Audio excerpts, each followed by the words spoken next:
goal! What about that? What about that? And the European Cup is back in Barcelona hands.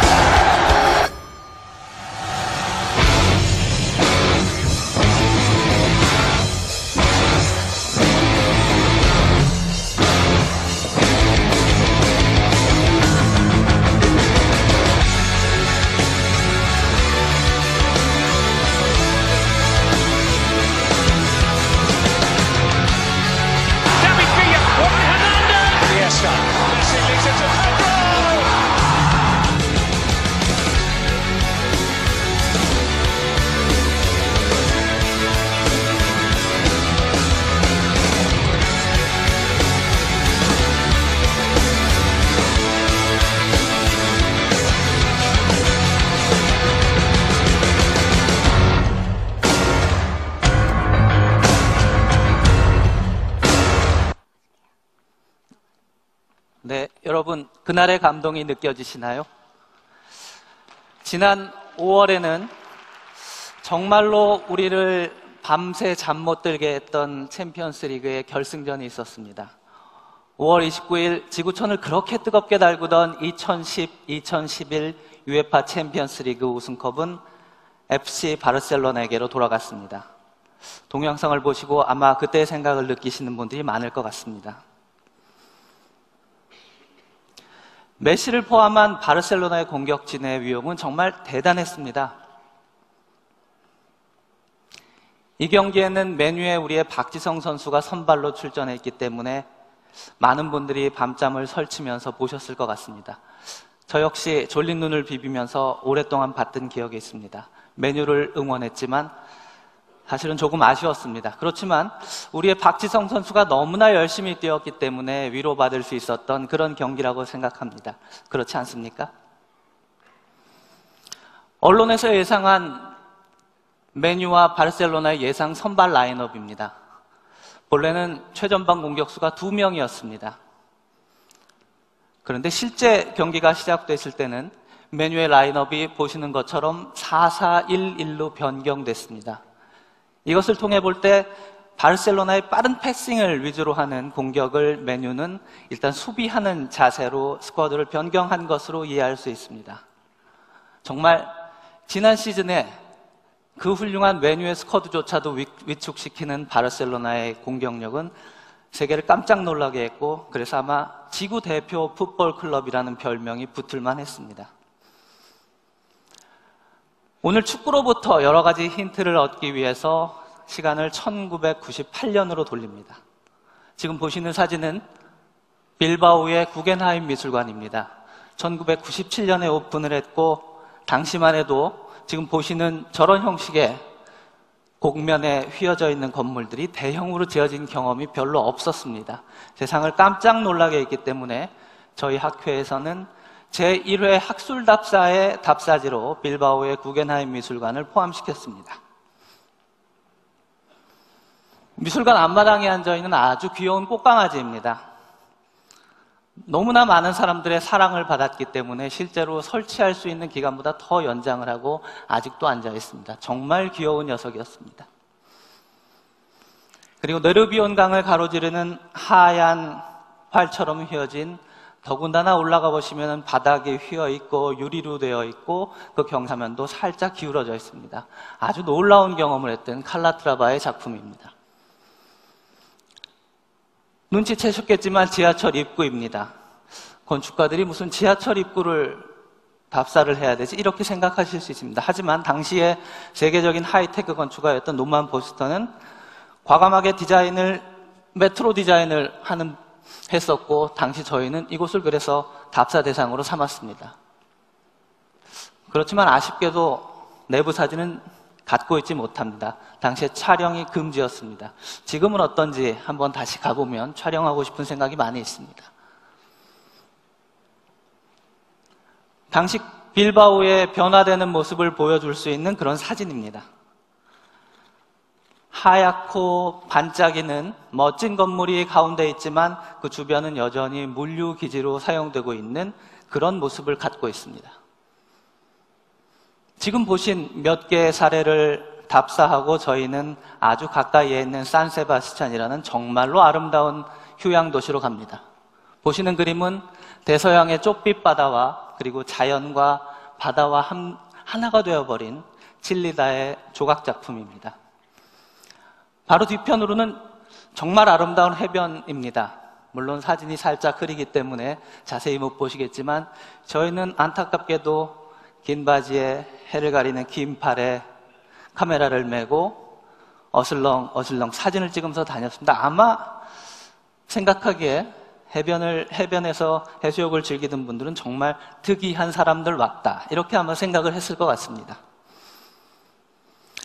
그리고 2010년이 됐습니다.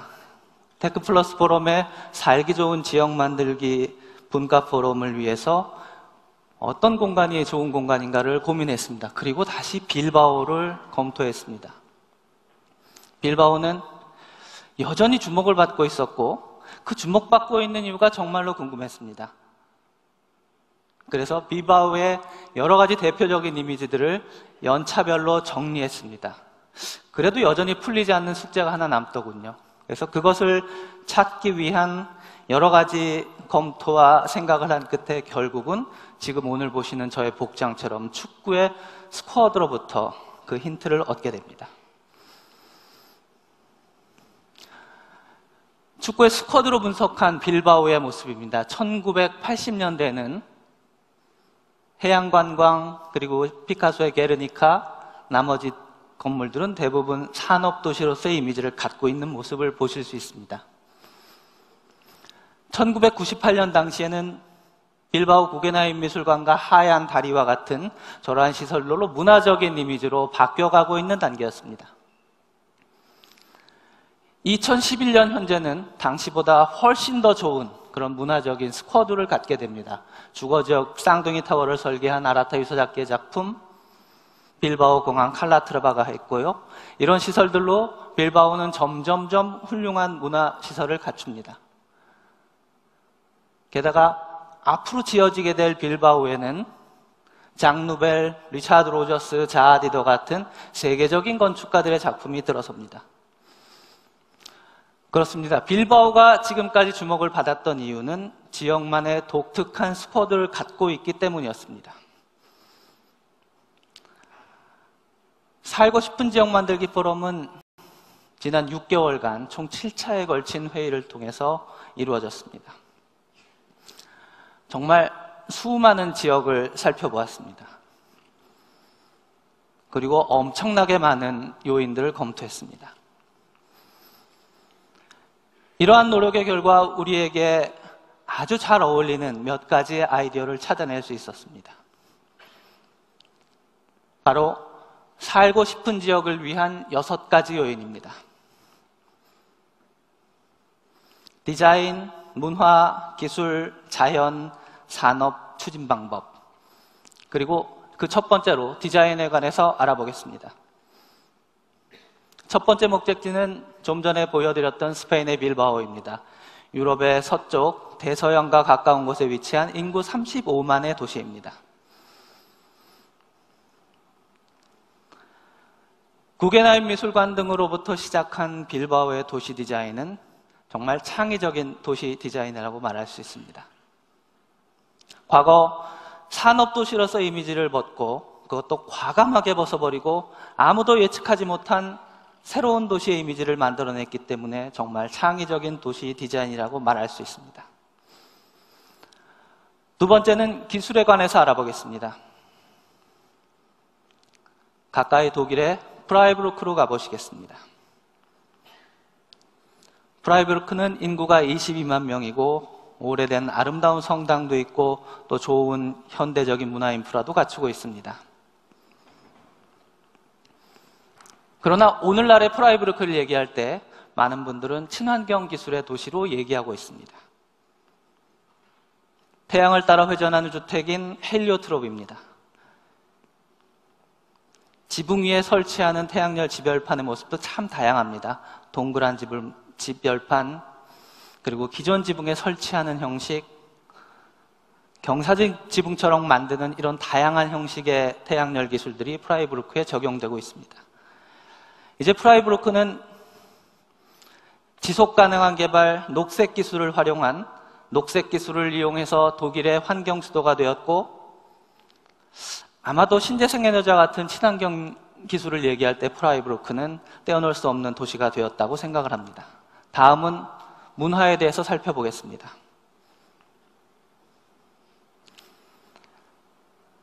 아주리 군단의 나라 이탈리아의 그레베인 치안티입니다. 이름을 처음 들어보시겠죠?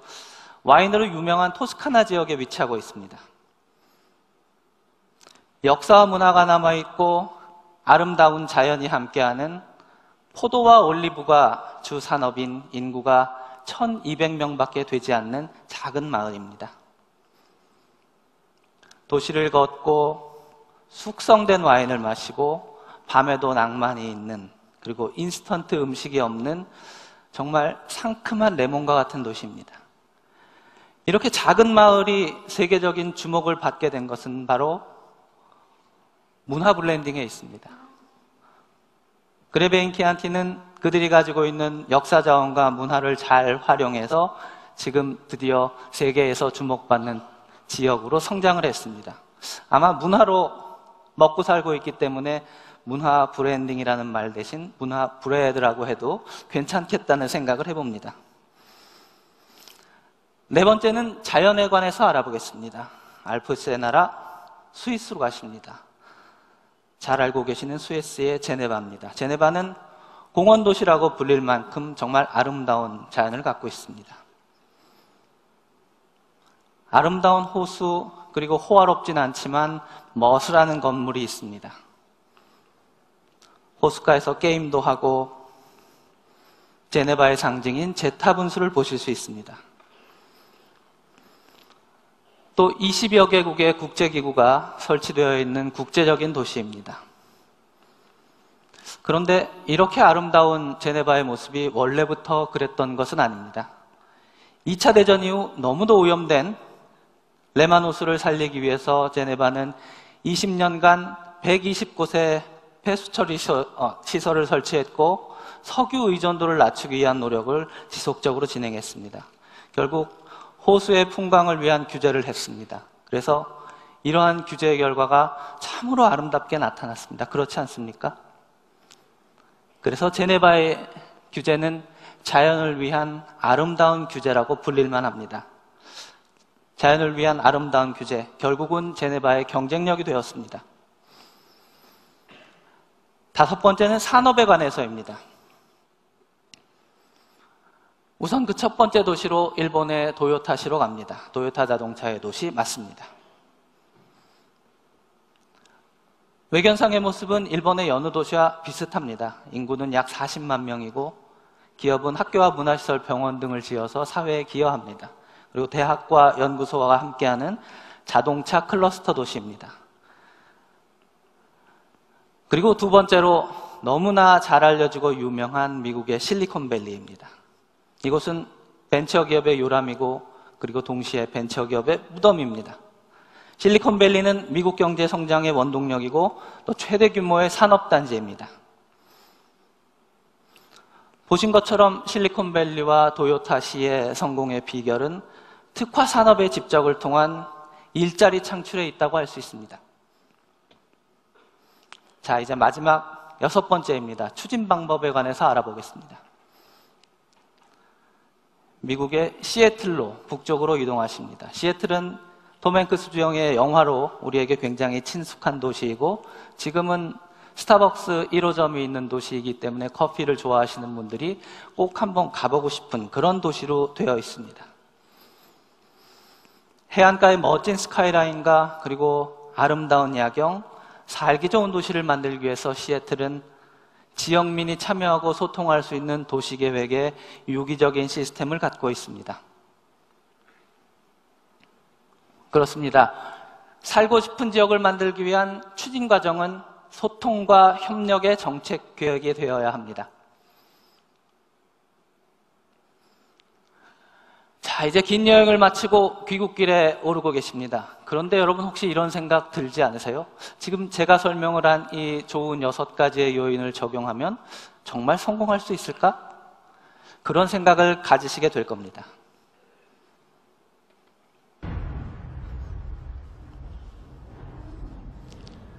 여러분 생각대로 그렇습니다. 사실 얘기하기 쉽지는 않지만 그런 이면에는 우리들이 알아야 하는 불편한 진실들이 있습니다.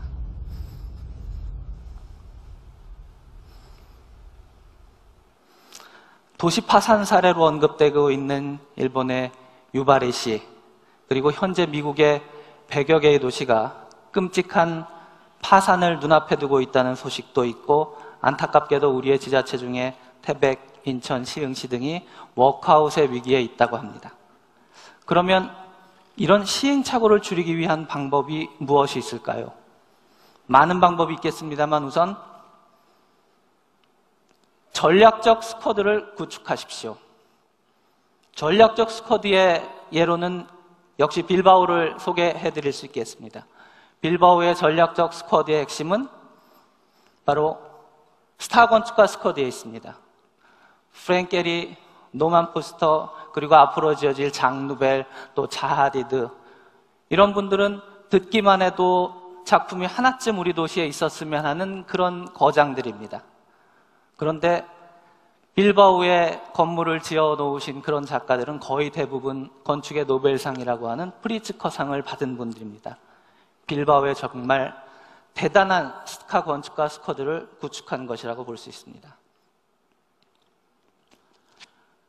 다음은 독일의 프라이부르크를 말씀드리겠습니다. 지속 가능한 에너지 기술을 이용해서 경쟁력 있는 스쿼드를 구축했습니다. 그래서 솔라시티 프라이부르크는 이제 독일의 환경 수도를 넘어서 세계의 환경 수도를 지향한다고 할 수 있습니다. 혹시 6개 요인을 모두 고르게 갖춘 지역을 만들고 싶으시다고요? 그러시면 여러분 지금 보여드리는 미국 시애틀을 참조하시면 좋을 것 같습니다.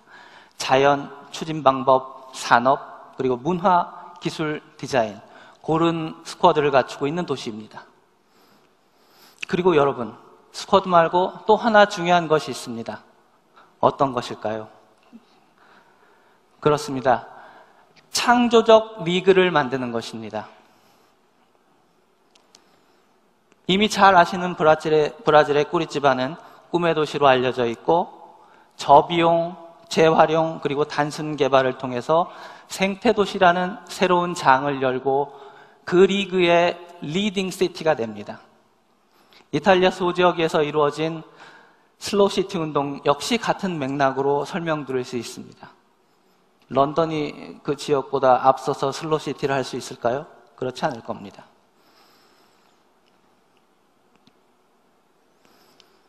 여러분, 산업, 문화, 예술과 소통하는 제네바도 따라오지 못하고 런던과 뉴욕은 감히 엄도 낼 수 없는 여러분들만의 스쿼드를 갖추세요. 그리고 새로운 리그로 나아가 보세요. 여러분의 전략적 스쿼드로 창조적 리그로 나아가시기를 응원합니다. 그리고 여러분의 곁엔 항상 테크플러스 포럼이 함께합니다. 감사합니다.